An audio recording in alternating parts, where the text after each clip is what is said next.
penyalipan. Bagaimana mungkin?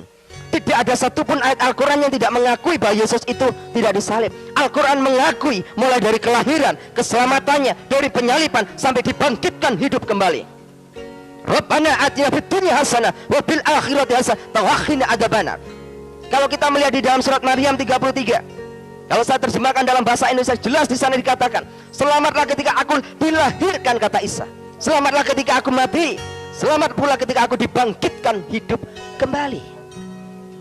Dan pada ayat 34 jelas di sana dikatakan, Isa fa innahu rasulullah kalimatu.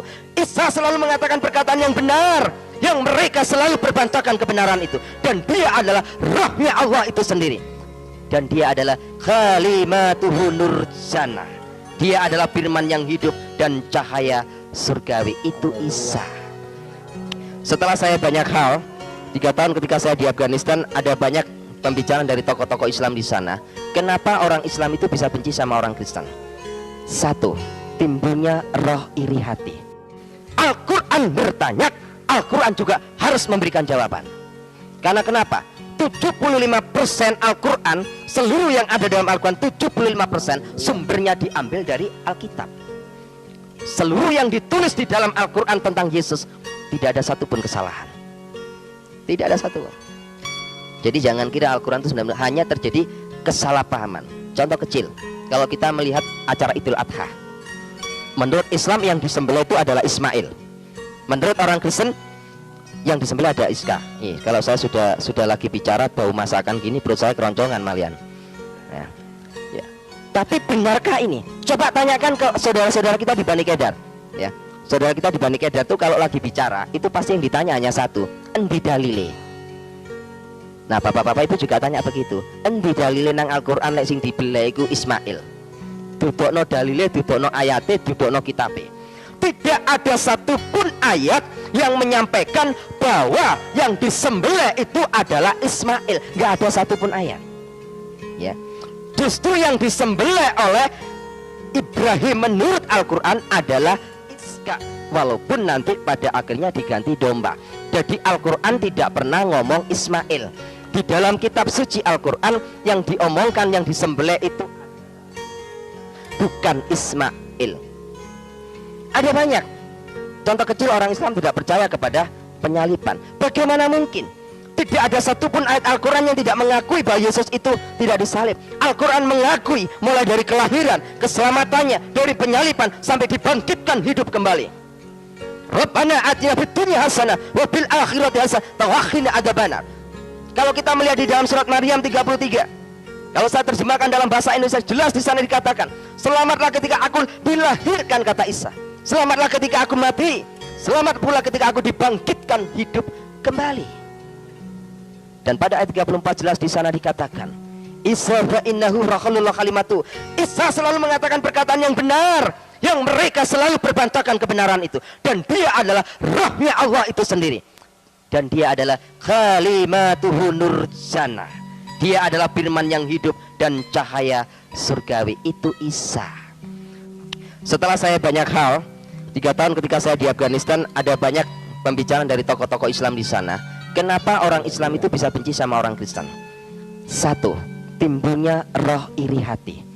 Tidak ada satupun ayat Al-Quran yang membicarakan bahwa umat Islam ini dijamin keselamatannya. Tidak ada satupun. Dan tidak ada satupun mengatakan bahwa bangsa Arab ini adalah umat pilihan yang diberkati oleh Tuhan. Ini nggak ada. Mereka bertanya, untuk apa aku percaya kepada Al-Quran kalau Al-Quran ternyata membicarakan agamanya orang lain, membicarakan umatnya orang lain, membicarakan junjungan lain. Hal sesuatu yang nggak masuk akal. Muhammad ditulis di Al-Quran itu cuma 2%. Yesus ditulis di Al-Quran 75%. Sesuatu yang aneh. Harusnya itu Yesus ditulis 2%, Muhammad ditulis 75%. Ini keterbalikannya. Sehingga banyak orang Islam mulai berpikir, kenapa kok bisa begini? Dia terus cari. Dia kepingin tahu, diberkatilah ala Abraham, ala Yakub, ala Iska, dan harus ditambah ala Ismail. Al-Quran tidak pernah menemukan dan menulis satu ayat pun tentang diberkatilah ala Ismail. Selalu dikatakan diberkatilah ala Abraham, ala Iska, dan ala Yakub. Di manakah Ismail? Mereka protes. Kenapa Tuhan ini nggak adil? sangat-sangat tidak adil. Di mana letak Ismail? Kalau kita mau kembalikan kepada Alkitab, Al-Quran ini merespon dengan kejujurannya. Kenapa? Karena Ismail menurut Alkitab memang tidak pernah ada berkat. Ya, berkat yang dicurahkan Tuhan kepada Ismail dikarenakan satu hal, permintaan dari bapaknya. Kalau bapaknya tidak minta berkat kepada Tuhan untuk dicurahkan kepada Ismail, Tuhan nggak akan memberkati Ismail. Jadi Tuhan memberkati, menganugerahkan kepada Ismail karena permohonan Ibrahim. Sehingga Al-Quran tidak pernah, mereka mulai bingung. Kenapa? Dari kecemburuan inilah akhirnya mereka membuat satu hal yang sangat paten. Al-Quran tidak boleh dibahasakan. Al-Quran harus dibahasakan sesuai dengan bahasa aslinya. Apa yang terjadi di Indonesia? Terjadilah sebuah tatanan bahasa Iqra, tata cara membaca Al-Quran. Baca tok itu sudah ibadah, baca tok itu sudah dapat pahala. Di akhir zaman wong Kristen melok-melokan Iqra, Alkitab cuma dipocot tok, ora dilakoni. Kalau menurut orang Islam baca Al-Quran ini dapat pahala dan ibadah.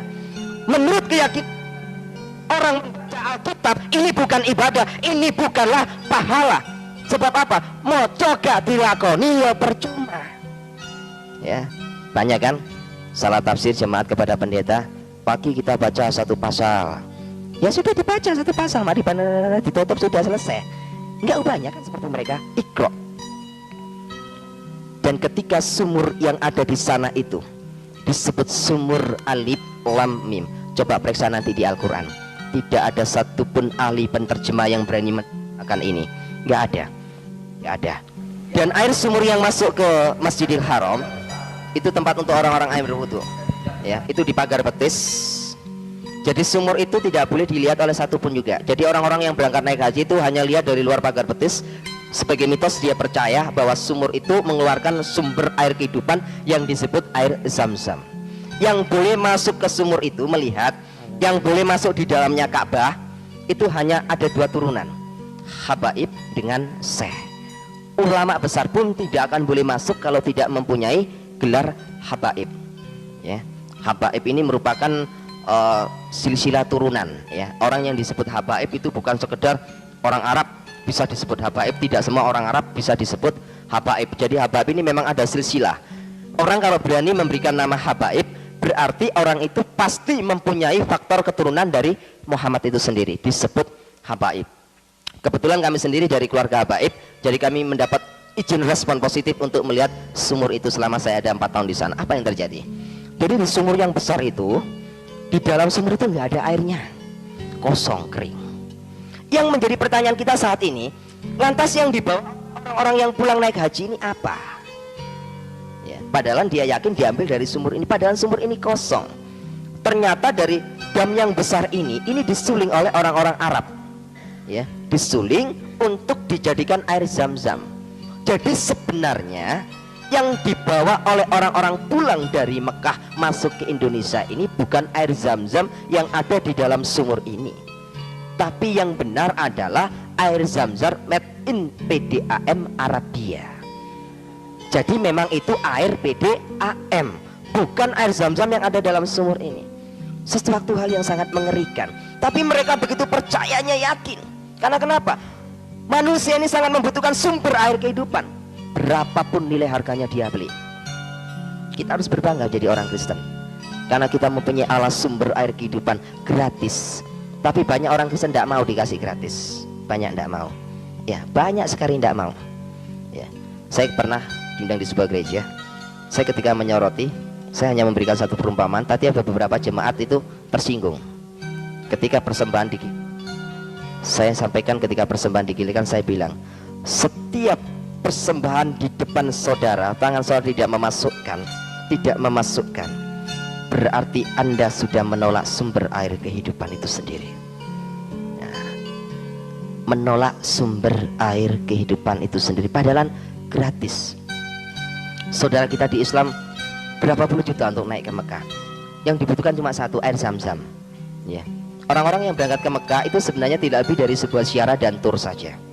Ya, setelah itu dia putar Ka'bah 7 kali keliling Ka'bah, dia putar. Kalau bapak-bapak ibu-ibu lagi ke sana, kalau melihat orang-orang di sana, Itu kalau kita duduk termenung, saya pernah sama teman-teman saya, beberapa santri di sana, duduk termenung sambil berpikir. Ketika orang-orang itu putari Ka'bah, lempar batu zumbro, itu mulai saya berpikir, pikiran saya hanya satu, kenapa permainan anak kecil ini dibawa ke sini? Coba anak kecil itu kan sebenarnya muter-muter, habis muter keliling Ka'bah, 7 kali keliling, setiap orang mencium Hajar Aswad, rebutan, ngambung Hajar Aswad itu rebutan. Hajar Aswad itu dihuni dari 8.888 jin yang dikepalai satu jin yang namanya Huda Al-Fitri. Ngambung jin rebutan. Bojone gak tahu diambung, jin diambungi nang kono. Harus gak lumayan lah uang-uangnya. Ngambung jin itu lo rebutan. Ya ini kan mulai pikiran manusia ini perlu diperiksakan ke psikiater. Jin diambung rebutan. Loh betul, orang mencium Hajar Aswad itu tidak semua orang naik haji bisa. Rebutan itu Hajar Aswad ya. Habis mencium Hajar Aswad, berangkat beberapa kilo, ambil batu. Nah ini kan bulinan arek cilik nih. Ambil batu, di situ ada batu besar. Di sini ada tembok sedikit pemisah, di sini ada batu kerikil, zumbro. Batu kecil dia batu gede. Kayak. Jadi dia melempari terus batu-batu itu dianggap. Jadi dia melempar, disebut pelemparan batu zumbro. Mulai hati saya bertanya, ketika orang-orang itu percaya bahwa setiap pagi batu zumbro kerikil itu ada di situ lagi, dan tanyalah orang itu pada juru kunci, apa jawabnya orang-orang di sana? Batu zumbro niki mudhun swarga. Saya mulai berpikir, mosok Gusti Allah ku ngurusi kerikil tutuk swarga. Coba kita berpikir, swarga iki lho apa nggone kerikil? Mosok Gusti Allah iki gak duwe kerikil nang bumi, cek adohe ngedokno kerikil tutuk. Ini hal yang gak lazim. Padahal apa? Setiap hari itu dibuat lempar habis. Tapi setiap malam batu yang dilemparkan sana dibawa juru kunci lagi, dimasukkan sini lagi. Ya, perputaran. Dan orang-orang yang naik haji ke sana itu saya mulai berpikir, kenapa ya mereka kok begitu ya? Sampai-sampai di sana itu banyak orang yang menghadap kepada makamnya Nabi Muhammad itu banyak. Ada yang minta pesugihan, ada yang minta supaya tokonya laris, ada minta proyeknya bisa berhasil, ada yang minta nomor togel. Banyak hal di sana. Iya, banyak hal. Sampai-sampai ada seorang, sebab masalah di sana itu banyak tengkulak-tengkulak pedagang-pedagang yang gaya menipu. Orang Indonesia ini kan mudah dibodohi. Kejelekannya orang Indonesia ini percaya pada mitos yang over berlebihan. Tasbih, orang Arab tuh nggak kenal sama tasbih. Di Masjidil Haram tuh nggak ada orang sholat pakai tasbih, itu nggak ada. Adanya di Asia Tenggara khususnya Indonesia. Jadi tasbih itu diambil dari Indonesia, dibeli oleh orang-orang Arab dari Arab, dibeli lagi sama orang-orang Indonesia. Kan bingung nggak? Wong-wong bingung. Tasbih ini digawe puter-puteran. Tapi dia yakin, dia nggak peduli tasbih ini dari mana saja, asal tersentuh dengan tanah suci Mekah, dia yakin ada kekuatan di sana. Nah inilah satu hal mulai saya bertanya dalam hidup saya. Sumur ini saja sudah membohongi umat manusia. Tapi satu hal, ada rasa ibadah dan prihatin. Mengapa saudara-saudara kita ini yang saat ini membutuhkan air kehidupan, kita yang memegang air kehidupan, kenapa kita tidak memberikannya? Mereka saat ini haus. Ya, apa yang ditulis, yang diramal oleh kitab Nabi Amos, Tuhan katakan jelas di sana. Pada akhir zaman nanti itu Tuhan akan menurunkan kelaparan dan kehausan, tapi bukan kelaparan dan kehausan akan makanan minuman, tapi kelaparan dan kehausan akan firman Tuhan. Saat ini saudara kita di Bani Kedatul lapar dan haus. Kitalah sebagai pemegang kunci. Jangan takut. Jangan takut. Orang Bani Kedatul nggak perlu ditakuti, nggak usah takut. Waktu mati ya sudah mati, nggak masalah. Ya, nggak usah takut kita jadi orang Kristen. Kita mati hari ini pun tidak masalah. Tuhan sudah sediakan rumah di surga. Asal ojo ninggali utang di nang donya, ninggali utang payah, tagih nang akhirat nanti. Bapak Ibu Saudara yang terkasih, satu hal yang ada di Mekah sana tidak pernah merubah hidup saya untuk menjadi orang Kristen, tidak. Ya, saya memang mulai ada rasa kesyakan, tapi bukan berarti saya kepingin melirik agama Kristen untuk menjadi pilihan agama saya, tidak juga. Sebab di mata hati saya tetap menganggap bahwa Kristen itu adalah agama kafir. Mentuhankan manusia, mentuhankan seorang nabi, Tuhan kok punya anak, berbagai banyak hal. Sehingga mulai saya menyelidiki untuk melihat Yesus sebagai Tuhan tidak bisa melalui sekolah teologi. Saya nggak percaya, sangat-sangat nggak percaya kalau sekolah teologi bisa membuktikan bahwa Yesus itu Tuhan. Saya pun tidak percaya kalau sekolah teologi bisa membedah Allah Trinitas. Mulai zaman kecil saya sampai sekarang, perdebatan Allah Trinitas terus terjadi. Karena kenapa? Terlalu banyak teori.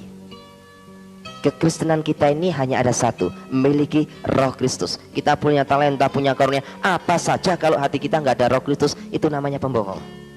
Apapun yang kita perbuat, Roh Kudus akan bekerja. Ketika saya diundang oleh Ki Haji Mansuri di Pondok Pesantren Al-Fatah di Pasuruan pada tanggal 11 November waktu itu, pertemuan membahas Allah Trinitas. Banyak orang teologi mengatakan itu kayak matahari, kayak rokok, kayak apalagi banyak perumpamaan Allah Trinitas, semua difatalkan. Saya hanya katakan, subhanallah, Allah Trinitas adalah Allah Trinitas, tidak bisa disamakan dengan satupun. Allah yang saya sembah adalah Allah yang esa. Allah yang saya sembah, Allah yang tidak bisa dilihat.